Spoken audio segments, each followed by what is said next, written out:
My name is Alex, 32 years old, and I drive for Uber. Today I'm on my way to pick up a client. His name is William, and judging by his profile, he's one of those arrogant millionaires, the type who thinks the world revolves around him. What he doesn't know is that he's about to be shocked. The truth is, I speak 6 languages. I'm not just the guy who drives him from point A to point B. I've lived through more than he can imagine. The world doesn't revolve around money, and soon he'll learn that. I pick William up outside a luxury building. He enters the car wearing an expensive suit and a smile that says he thinks he's above me.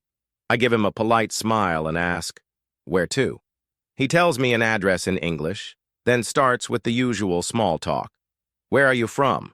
How long have you been driving?" The tone tells me he's not really interested, just filling the silence. So I reply in Spanish, "I'm from here, but I speak several languages." He looks at me, surprised. "You speak Spanish?" "Yes," I reply without making a big deal of it. The silence grows between us. He's probably trying to figure me out, but the truth is, he has no idea what kind of driver he's dealing with. And while he's busy trying to piece me together, I'm already a few steps ahead. Before I continue, let me know where you're watching from. Don't forget to like and subscribe if you want to know how this story unfolds. Trust me, there's a lot more to this ride than you think. The ride goes on, and William's quiet now, probably wondering if I'm some kind of anomaly. He doesn't speak much, but I can see his eyes shifting to the rearview mirror, trying to get a better sense of who I am. The tension's thick, like a game of chess. But I'm not the one who needs to make the first move. He does, so I let the silence stretch. We hit a red light, and I glance at him through the mirror. "You've traveled much?" I ask, casually. He shifts a little in his seat, adjusting the cufflinks on his shirt. "Of course," he says, barely looking up. "I do business all over Europe. It's a necessity when you're at my level." I nod, pretending to be impressed, though inside I'm just trying to hold back a smirk. "Europe's great, but, I find some of the most interesting places are the ones people don't usually visit. The ones off the beaten path." His eyebrow raises slightly, a flicker of interest breaking through the usual air of superiority. "Is that so? Where have you been?" "Been to a few places. Lived in Spain for a while. Studied in France. Worked in Italy." I trail off, letting him fill in the gaps. "Really? That's impressive," he says, though the tone in his voice suggests he's skeptical. "But I doubt you get many opportunities to speak to people like me, right?" The way he says it, the casual dismissal, strikes a nerve. But I hold my ground, keeping my face neutral. "Actually, I talk to people like you every day, just not usually in a car." I make the statement sound almost light, but there's something in the air now. He feels it too. The light turns green and I shift gears, pushing the car forward. "Business must be good then," he says, trying to recover from the little awkwardness that I know I caused. "How long have you been driving Uber?" I take a breath, preparing to deliver a subtle truth he won't expect. "On and off for about 5 years. It's a job that pays the bills, but it also gives me the freedom to meet people from all walks of life. You'd be surprised how much you can learn in a car ride." "Right," he trails off, clearly thinking this is just small talk. But he's wrong. This ride isn't just a ride. It's a chance to show him how wrong his assumptions are. By now, the car's been silent for a while, and we're nearing his destination. But I can see that he's not quite ready to let go of the power dynamic. He still thinks he's in control, but I'm the one with the knowledge of how the world truly works. I can feel the energy shift in the car as I prepare for the next step. Before we get there, though, don't forget to leave a like and subscribe if you're still with me. It's going to get even more interesting from here. We're almost there.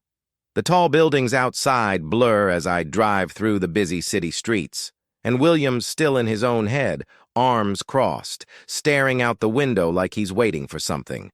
I can tell he's expecting the usual, the "thank you for the ride" and the tip that's barely a fraction of what he'd spend on a bottle of wine. But I'm not about to let him off that easily. I take another glance at him through the rear view. He's definitely still thinking he's superior to me. It's written all over his face. He's in charge. I'm just a driver. I can almost see the wheels turning in his mind, processing this small exchange and trying to categorize me. But I know he's missing the bigger picture. I'm done with small talk. Time to drop a bomb. I've met people like you before, I say suddenly, the words hanging in the air. He shifts, clearly surprised, but tries to mask it with a smug half-smile. Oh, really? And what do you mean by that? You know, the ones who think they can buy their way through life, manipulate situations, get what they want because of their status or wealth. I've met a few. But what most of them fail to realize is that the world doesn't revolve around money. It's just one piece of the puzzle. And frankly, not the most important one. His eyes narrow. He's trying to figure out if I'm challenging him, and I can see it. But I don't stop. This isn't about him anymore. This is about giving him a glimpse into my world, the one he doesn't understand.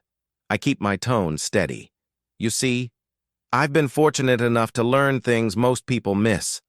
Different languages, different cultures.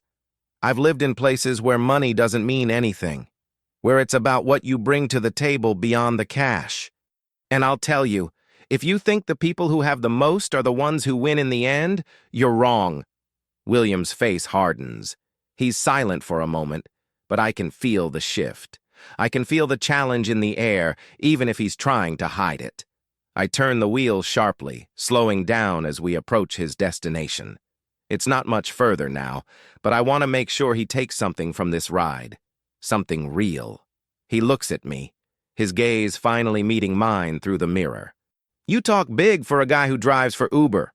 I don't flinch. And you talk small for someone who thinks money defines success. The car slows to a stop right in front of the luxury building he's been so eager to get to. I pull the car over, but I don't open the door right away. I let the tension hang. He's still processing, still thinking about what I said. Thanks for the ride, he says, the edge of arrogance still in his voice, but I can tell it's not the same as when he first got in. Anytime, I reply, my voice calm.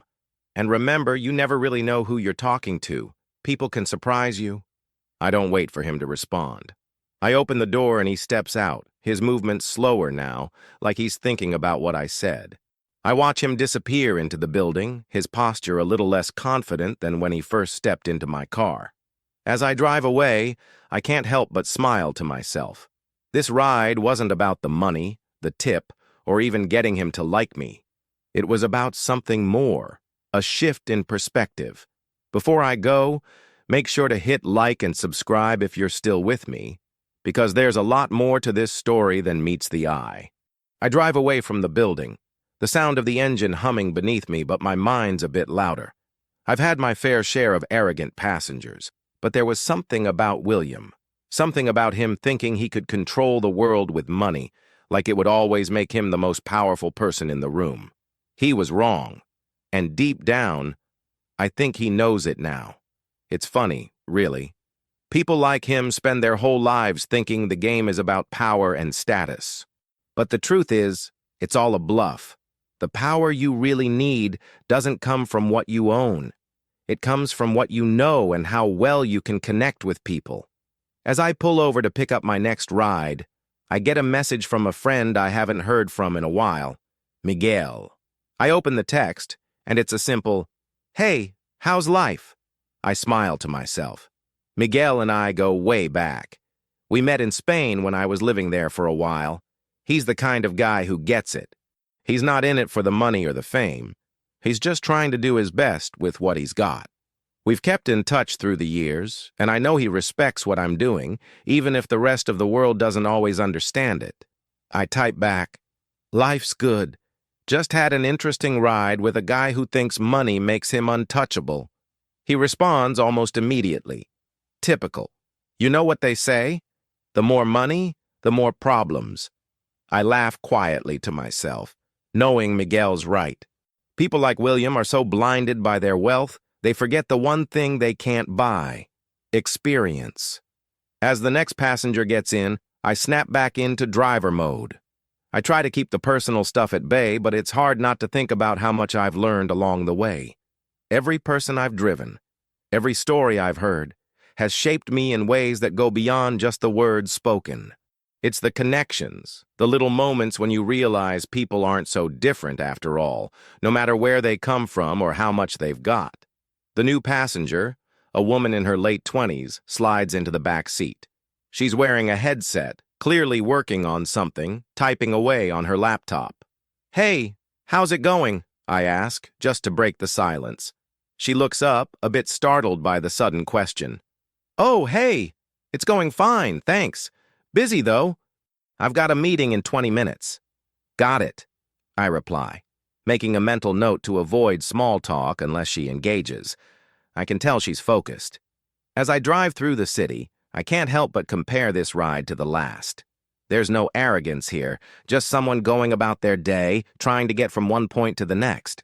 It's refreshing. It's funny how you can almost feel the weight people carry based on their energy. William carried the weight of a man who thought he could buy respect. But this woman? She's just here to get to her meeting, no airs, no pretensions. It's a nice change. After a few minutes, I glance at her through the mirror. "You look like you're in the middle of something. Want me to turn the music down or keep it quiet?" She smiles, her fingers still flying over the keyboard. "It's fine. Just trying to close this deal. I'm an entrepreneur. Got a startup that's been taking up all my time." "Sounds intense," I say, impressed. "Entrepreneurs are a different breed. The ones who are truly passionate about their work don't care about the money. They care about building something real, something that can stand on its own." She shrugs. "It is, but it's rewarding. You know how it is, trying to build something from the ground up." I nod, thinking about the journey I've been on. It's not the same as hers, but it's still about building. I've spent years learning, growing, adapting. Maybe one day I'll use everything I've picked up to build something for myself. But for now, I'm happy doing what I do. Driving, meeting people, learning. As we pull up to her destination, she thanks me and hands me a generous tip. More than I expected. I smile, saying, "Good luck with the meeting." She waves as she walks off, leaving me to reflect on this ride, this encounter. Before I continue on, don't forget to like and subscribe. I've got plenty more stories to share, stories about the kind of people who think they know everything, but still have a lot to learn. The day moves on, and I pick up a few more passengers, but none of them stick out the way William did. He's been in my mind ever since I dropped him off. It's funny how a single person can make you rethink everything about the way you see the world. But then, just as the sun begins to set, my phone lights up with another ride request. I accept it, and as I drive toward the pickup point, I can't help but think about how this job has taught me one thing above all else. No matter how much we think we know about someone, we're all just people trying to get by. I pull up to a small cafe and I see a young man standing outside, tapping his foot nervously. His clothes are slightly disheveled and his eyes are focused on something far beyond the immediate surroundings. He seems out of place, a bit like someone who's caught in between worlds, maybe not quite fitting into the one he's in, but determined to be somewhere else. He opens the door and slides into the back seat, not quite meeting my eyes at first. There's a weight in the air as if he's carrying something heavier than a backpack. I don't say anything at first. Let him speak when he's ready. "Hey," he says after a beat, his voice quieter than I expected. "Can you take me to the bus station?" I nod, adjusting the rearview mirror. "Of course. You heading out of town?" He exhales sharply, a nervous laugh escaping. "Yeah, I need a fresh start." I can hear it in his voice. The desperation to leave, to escape. It's not unlike how I've felt a few times in my life, but it's something you only really understand once you've been there. It's that moment when you feel like there's no way forward, so you look to escape everything that's holding you down. But the truth is, running from your problems rarely solves anything. I glance at him again, seeing the tension in his shoulders, the way his hands twist in his lap. "Fresh starts are good," I say, trying to keep the tone light. "Sometimes you just need a change of scenery." He looks at me, his eyes flicking up to meet mine in the mirror. "Yeah, I guess so. There's more to this story, I can tell." He's holding something back, but I don't push. That's the thing about being a driver. You hear people's stories whether they want to share them or not. And sometimes, just being there, not forcing the conversation, is enough to let people open up when they're ready. As I drive through the city, I notice him shift, his body relaxing a little as the minutes pass. I don't know what he's running from, but I can tell he's got a story, a painful one most likely. We all do. Everyone has something they're trying to escape, even if they're not always aware of it. So, where you from? I ask after a few moments, trying to get him talking, without forcing it. He shrugs. Around here, actually, but things just didn't work out. I need to get away for a while. Figure things out. Sometimes getting away is the best way to figure things out, I say. But there's a weight to it. I know exactly what he means. I don't need to know the details to understand the pain in his words. The car moves in silence for a few moments, the hum of the engine almost calming. It's funny, really. He's heading to a bus station to leave everything behind, and I'm heading home to a life that's anything but glamorous. But we're both searching for something. Maybe not the same thing, but the search is the same, deep down. We reach the bus station, and he's quiet as he gets out, barely acknowledging me as he shuts the door behind him. I watch him disappear into the station, his figure swallowed by the crowd. He's off to face whatever's waiting for him. Before I continue on, don't forget to hit that like button and subscribe. You don't want to miss what's coming next. The night air is cooler than I expected as I drive through the city, the glow of the streetlights casting long shadows on the pavement. I'm on autopilot now, driving, picking up, dropping off, the rhythm of it all so familiar. But there's something different tonight. The last few rides have left me with a sense that I'm on the edge of something. I can't put my finger on it, but I feel it in my gut. I pull up to a sleek, modern building where the next ride is waiting.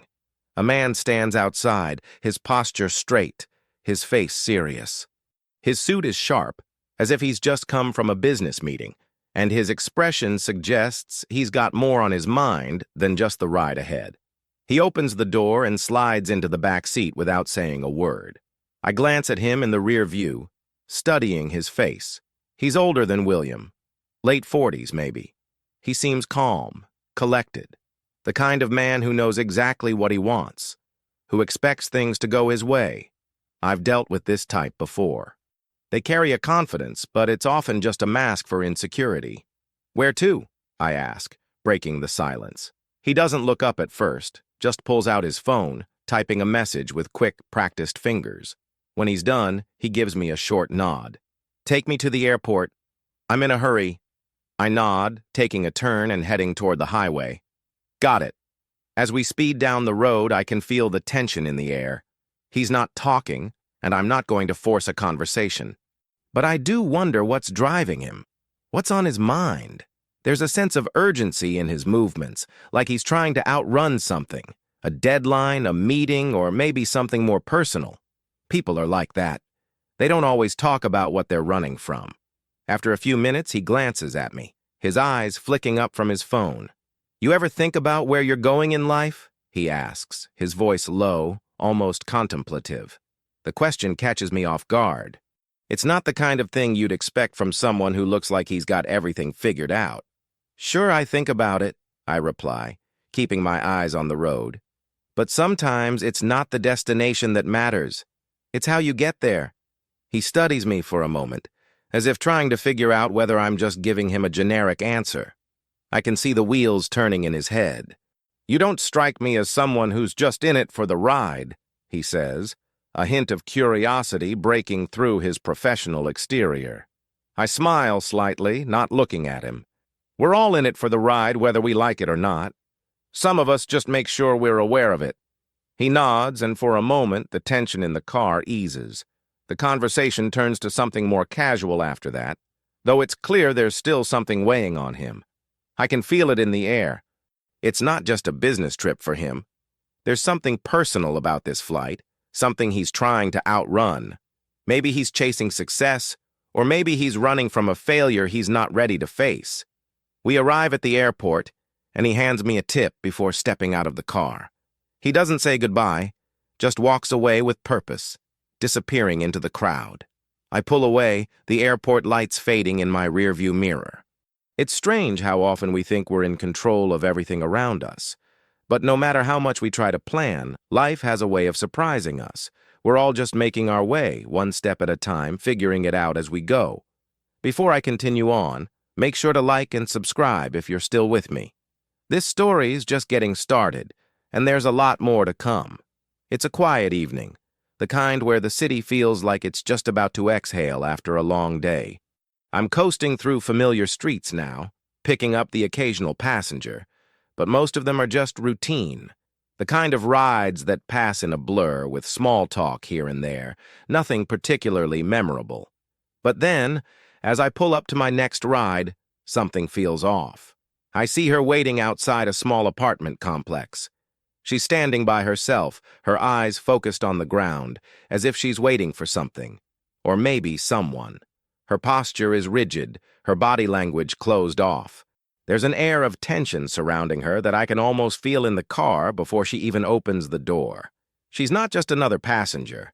There's more to her story, and I can sense it. She slides into the back seat without saying a word, and I can see the exhaustion in her eyes the moment she sits down. This isn't a casual ride. There's something deeper behind her silence. "Hey," I say gently, trying to break the ice. "How's it going?" She doesn't immediately respond, her gaze fixed on the seat in front of her. After a few moments, she exhales, like she's been holding her breath. "I'll be okay," she says softly, her voice trembling slightly. It's as if she's convincing herself more than anyone else. I don't push her. Not yet. You learn quickly in this job that sometimes people don't need a question, they need space. So I keep my eyes on the road and wait for her to decide when she's ready to talk. The car hums quietly beneath us as I drive, the sound of the tires on the asphalt the only thing breaking the silence. I can feel the weight of her emotions in the air. This ride, I realize, is different. It's not just about getting from one place to another. It's about something more personal, more urgent. She's going somewhere, but there's a part of her that seems to be stuck in the past. I'm just a moment in her journey, but I know whatever she's carrying, she needs to put it down before she can move forward. Finally, after what feels like forever, she speaks again, her voice barely above a whisper. "I'm running away. From myself. From everything." Her words hang in the air, and I feel them. I get it. The world has a way of weighing you down, making you think you need to escape, to leave everything behind. But running isn't always the answer. "You don't have to run to fix things," I say gently, keeping my eyes on the road. Sometimes, staying and facing it head-on is the only way out. She's quiet for a moment, her fingers tapping nervously on her phone. "It's not that simple," she mutters. "I don't know how to fix this." I keep the car steady, driving through the quiet streets, trying to offer her something without forcing it. I get that. But trust me, the hardest step is always the first one. It's the one that gets you moving again, even if it feels impossible. She doesn't respond right away, but I feel the air shift. I don't need to know her whole story to understand the weight of it. Sometimes, all people need is a reminder that they don't have to carry it alone. We reach her destination, a small, unassuming building on the edge of the city. She takes a deep breath, like she's finally letting go of something she's been holding in. She thanks me softly, almost as an afterthought, and then steps out of the car. I watch her for a moment as she disappears into the building, her shoulders a little less tense than when she got in. Sometimes, that's all we need. Just a small shift, a single moment of clarity. It might not fix everything, but it's a start. I drive away, the night still unfolding around me. The weight of the world doesn't disappear, but there's a quiet peace in knowing that I was able to give her something, however small, that might make her path just a little bit easier. Before I head off, don't forget to like and subscribe if you're still following along. There's more to come, and the best parts are yet to be told. The city's rhythm never stops. Even in the late hours, there's something about the streets that hums with life. People moving, stories unfolding, the invisible thread that ties us all together. I've driven through these streets hundreds of times, but tonight, something feels different. It's as if the night air is holding its breath, waiting for something to happen. I pull up to my next ride. A man stands by the curb, his expression unreadable. He's dressed simply, but there's an air about him that sets him apart. He has the look of someone who's been through a lot, someone who's seen the world in ways that most people would never understand. He's not like the others. He slides into the back seat without a word, his face marked by quiet determination. He's not looking at me. He's staring out the window, his fingers tapping rhythmically against his leg. There's a sense of urgency in the way he holds himself, like he's carrying a burden he's not willing to share. "Where to?" I ask, breaking the silence. He doesn't answer right away. Instead, he takes a deep breath and exhales slowly. "Just drive," he says, his voice steady but filled with an undercurrent of something. Tension, maybe. Whatever's on his mind, he's not ready to talk about it yet. I nod, and the car starts moving. The streets are quiet at this hour, and the hum of the engine fills the space between us. There's something about this ride that feels like it's heading toward a turning point, a moment when everything changes. But for now, I just drive, giving him the space to come to whatever decision he's making in his own mind. I can feel the weight of his silence pressing on me, but I don't push. Sometimes, silence says more than words ever could. He's thinking, processing, and that's all I need to understand. People don't always want to talk. Sometimes they just need someone who's there with them, even if they don't say a word. The city lights flicker past as I drive, and the quiet stretches between us. I can see his reflection in the rearview mirror now, his features softened by the dim glow of the streetlights. He's lost in thought, a world away from me. But I don't mind. I've learned that sometimes. It's not about the conversation. It's about the journey, the ride, the moments in between, and the spaces where you don't have to explain yourself. After a few minutes, he speaks again, but this time, his voice is different. It's not as guarded as before. "I've been through a lot," he says, his tone almost resigned. "I've done things I'm not proud of." I glance at him through the mirror, but I don't say anything. It's not my place to ask, but the way he says it makes me wonder. What kind of things? What does he carry with him? "You don't have to explain yourself to me," I reply, keeping my tone even. "We all have our own baggage. I'm just here to drive." He nods, a quiet understanding passing between us. The weight of his words hangs in the air for a moment, but he doesn't elaborate, and I don't ask. Sometimes, the best thing you can do for someone is to give them the space to carry their story without forcing them to share it. We reach his destination, a modest building on the edge of the city.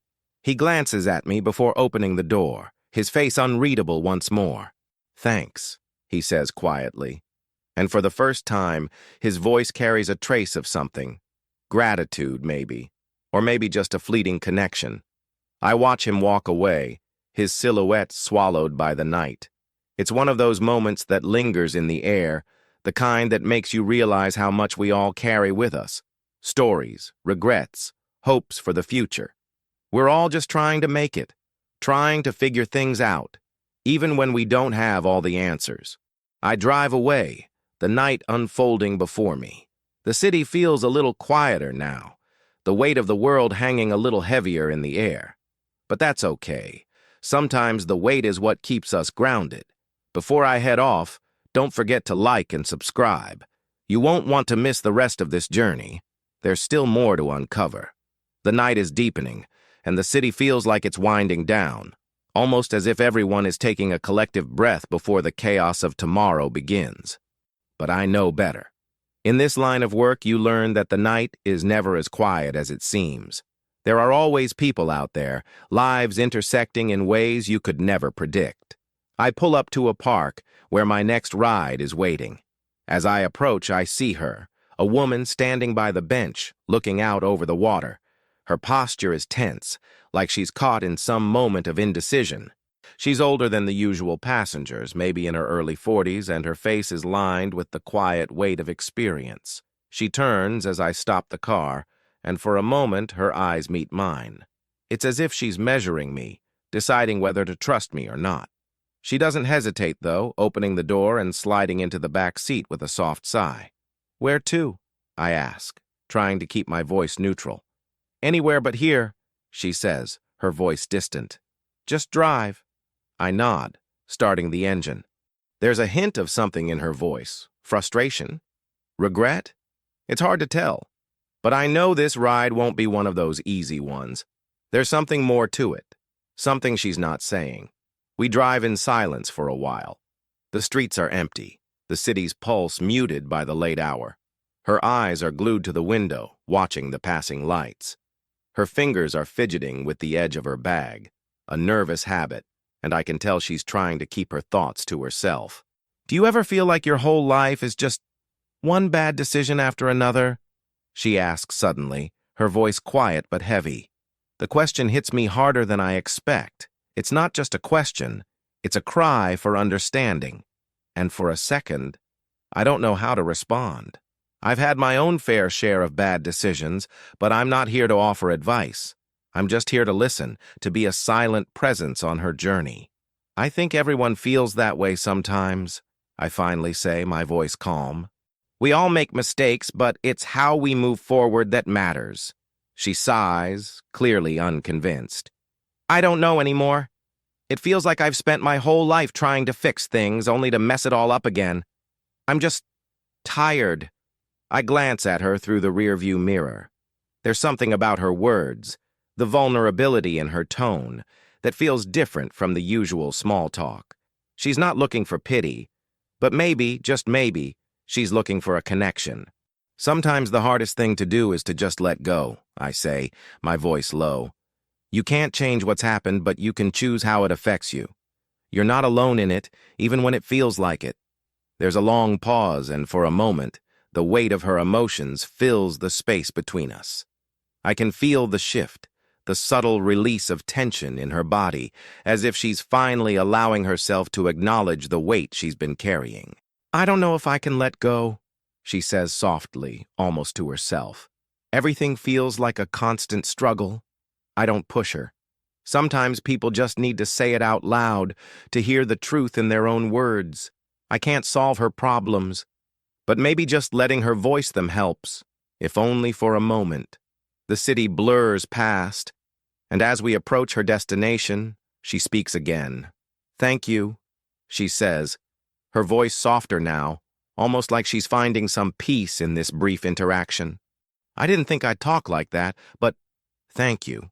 I stop the car, and she reaches for the door handle, hesitating just for a second before she steps out. She pauses, looking back at me, her face more at.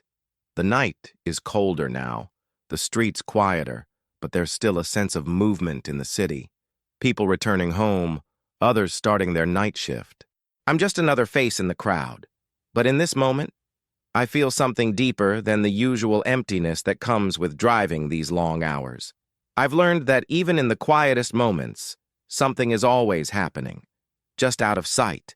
I pull up to a small residential area where my next ride is waiting. I can tell from a distance she's not in the mood for small talk.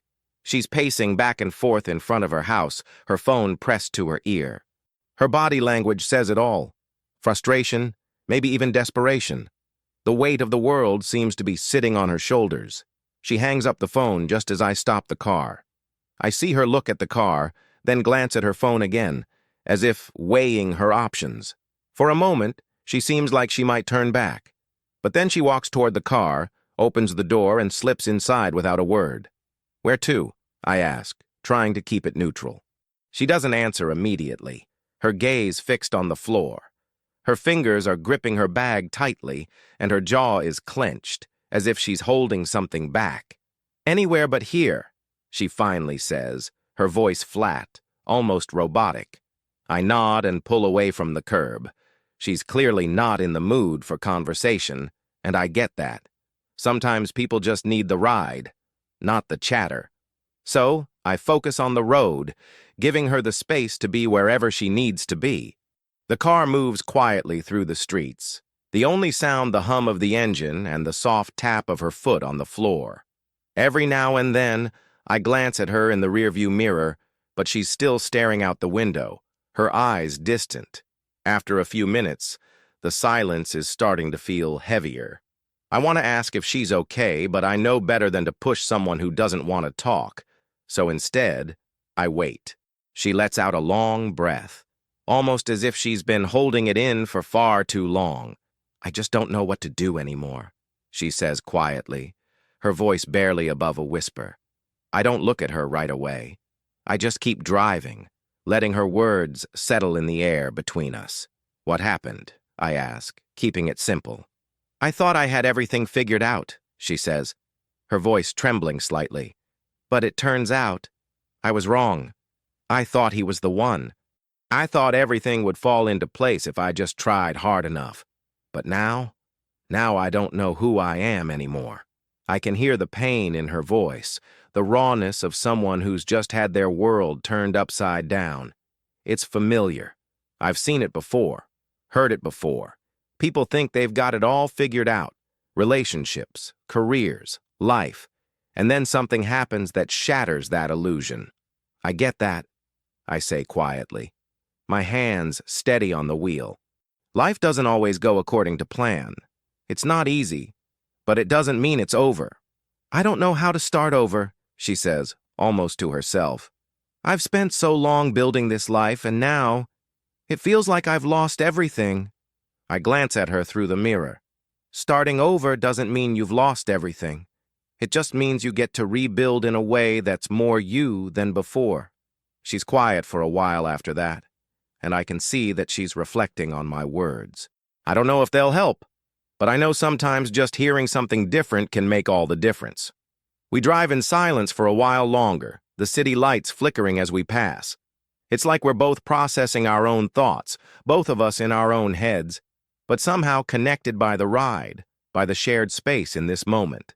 Finally, she speaks again. Thank you, she says softly. I needed to hear that. I nod, even though she can't see me. No problem. Sometimes all we need is to hear someone say what we already know deep down. You'll figure it out. We reach her destination, a small apartment complex.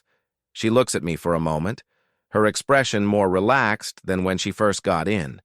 It's subtle, but it's there. Something has shifted for her. I'll be okay, she says, a slight smile breaking through her usual guarded expression. I'll get through this. I stop the car and watch her get out. She hesitates for a moment, then walks toward the building with a newfound sense of purpose. As I drive away, I can't help but feel a sense of relief. Sometimes the weight we carry isn't just ours. It's shared with the people we meet, the stories they tell, and the quiet moments we share with them. Before I go, make sure to like and subscribe. This ride has been another reminder of how much we carry with us, and how much we can help each other without even realizing it, than when she first got in. Take care of yourself, I say. A simple wish, but one that feels important. She nods, offering a small, genuine smile before disappearing into the darkness. I watch her for a moment before driving away. Some passengers leave a mark on you, and even though we only shared a few moments, I know her words will stay with me. We all carry burdens, but the real strength comes in knowing when to let them go, or at least when to let them breathe. Before I continue, don't forget to like and subscribe. This ride, like so many others, holds stories that remind me of the fragility of life, and there's still more to uncover. The night is colder now, the streets quieter, but there's still a sense of movement in the city, people returning home, others starting their night shift. I'm just another face in the crowd, but in this moment, I feel something deeper than the usual emptiness that comes with driving these long hours. I've learned that even in the quietest moments, something is always happening, just out of sight. I pull up to a small residential area where my next ride is waiting. I can tell from a distance she's not in the mood for small talk. She's pacing back and forth in front of her house, her phone pressed to her ear. Her body language says it all, frustration, maybe even desperation. The weight of the world seems to be sitting on her shoulders. She hangs up the phone just as I stop the car. I see her look at the car, then glance at her phone again, as if weighing her options. For a moment, she seems like she might turn back, but then she walks toward the car, opens the door, and slips inside without a word. "Where to?" I ask, trying to keep it neutral. She doesn't answer immediately, her gaze fixed on the floor. Her fingers are gripping her bag tightly, and her jaw is clenched, as if she's holding something back. "Anywhere but here," she finally says, her voice flat, almost robotic. I nod and pull away from the curb. She's clearly not in the mood for conversation, and I get that. Sometimes people just need the ride, not the chatter. So I focus on the road, giving her the space to be wherever she needs to be. The car moves quietly through the streets, the only sound the hum of the engine and the soft tap of her foot on the floor. Every now and then, I glance at her in the rearview mirror, but she's still staring out the window, her eyes distant. After a few minutes, the silence is starting to feel heavier. I want to ask if she's okay, but I know better than to push someone who doesn't want to talk. So instead, I wait. She lets out a long breath, almost as if she's been holding it in for far too long. "I just don't know what to do anymore," she says quietly, her voice barely above a whisper. I don't look at her right away. I just keep driving, letting her words settle in the air between us. "What happened?" I ask, keeping it simple. "I thought I had everything figured out," she says, her voice trembling slightly. "But it turns out I was wrong. I thought he was the one. I thought everything would fall into place if I just tried hard enough. But now I don't know who I am anymore." I can hear the pain in her voice, the rawness of someone who's just had their world turned upside down. It's familiar. I've seen it before, heard it before. People think they've got it all figured out, relationships, careers, life, and then something happens that shatters that illusion. "I get that," I say quietly, my hands steady on the wheel. "Life doesn't always go according to plan. It's not easy, but it doesn't mean it's over. I don't know how to start over," she says almost to herself. "I've spent so long building this life, and now it feels like I've lost everything." I glance at her through the mirror. Starting over doesn't mean you've lost everything. It just means you get to rebuild in a way that's more you than before. She's quiet for a while after that, and I can see that she's reflecting on my words. I don't know if they'll help, but I know sometimes just hearing something different can make all the difference. We drive in silence for a while longer, the city lights flickering as we pass. It's like we're both processing our own thoughts, both of us in our own heads, but somehow connected by the ride, by the shared space in this moment. Finally, she speaks again. "Thank you," she says softly. "I needed to hear that." I nod, even though she can't see me. "No problem. Sometimes all we need is to hear someone say what we already know deep down. You'll figure it out." We reach her destination, a small apartment complex. She looks at me for a moment, her expression more relaxed than when she first got in. It's subtle, but it's there. Something has shifted for her. "I'll be okay," she says, a slight smile breaking through her usual guarded expression. "I'll get through this." I stop the car and watch her get out. She hesitates for a moment, then walks toward the building with a newfound sense of purpose. As I drive away, I can't help but feel a sense of relief. Sometimes the weight we carry isn't just ours. It's shared with the people we meet, the stories they tell, and the quiet moments we share with them. Before I go, make sure to like and subscribe. This ride has been another reminder of how much we carry with us, and how much we can help each other without even realizing it. The night feels like it's winding down, but I know better than to assume. In this job, you learn that every hour is unpredictable. You never know who you'll meet next, what kind of conversation will unfold, or what kind of person will get in the car. I pull up to my next stop, an old brick building that seems out of place in the midst of the modern city skyline. A woman stands by the door, tapping her foot impatiently. She's in her mid-30s, wearing a long coat and holding a small suitcase. Her eyes are tired, but there's a fire behind them, a determination I can't quite place. She opens the door and slides into the back seat, not saying a word at first.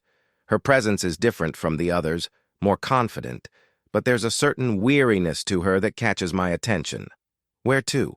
I ask, breaking the silence. She doesn't look at me right away. Instead, she adjusts her suitcase on the floor, checking her phone. When she looks up, there's a spark in her eyes, something purposeful, something that's been forged through struggle.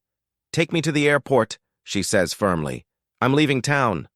I start the engine, pulling away from the curb. There's something in her voice, like she's already made her decision, like she's leaving something behind for good. "Looks like you're in a hurry," I say, trying to make small talk. She glances at me, a faint smile tugging at her lips. "I've been in a hurry for a long time," she replies, her voice steady but carrying a weight I can almost feel. "I'm just tired. Tired of waiting for things to change. It's time to go." I nod, sensing that there's more to her story. People don't just pick up and leave unless they've hit a breaking point, unless they've realized something important about their life. "You've been holding on for a long time, haven't you?" I ask, not expecting a deep response, but she surprises me. "Yeah," she says quietly. "Too long, probably. I've spent years trying to make things work, trying to fix things, but sometimes, no matter how hard you try, it's just not meant to be." I keep my eyes on the road, not rushing her, just giving her the time she needs to speak. I've heard this before. The frustration. The feeling that no matter what you do, it's never enough. But sometimes you have to realize that letting go is the only way forward. "I get it," I say. "Sometimes you have to leave things behind to move forward. It's not easy, but it's necessary." She's quiet for a moment, her gaze fixed out the window. "You think so? You think leaving is the answer?" I don't hesitate. Sometimes, leaving isn't about escaping. It's about giving yourself the chance to grow, to see things from a different perspective. Maybe that's all you need, to take a step back and let yourself breathe. She takes a deep breath, considering my words. For a moment, the car is filled with the sound of the engine, the hum of the city fading away around us. "You know," she says after a long pause, "I used to think leaving meant giving up, but I'm starting to think you're right. Maybe it's not about giving up. It's about choosing a new path, a better one." I glance at her through the rearview mirror. Exactly. It's about finding a way to move forward without dragging the past with you. The car ride continues, the silence now comfortable between us. The city passes by, but I can tell she's not just focused on the road anymore. She's thinking about the next chapter of her life, about what it means to take control of her future. As we approach the airport, she gathers her things, adjusting the strap of her bag. She looks at me before stepping out of the car, her eyes clearer than when she first got in. "Thanks," she says quietly, "for the talk. I think I needed to hear that." I nod, offering a small smile. "Anytime." She walks away, suitcase in hand, her steps lighter than when she first entered the car. I watch her disappear into the terminal, and for a moment, I feel like I've witnessed something important.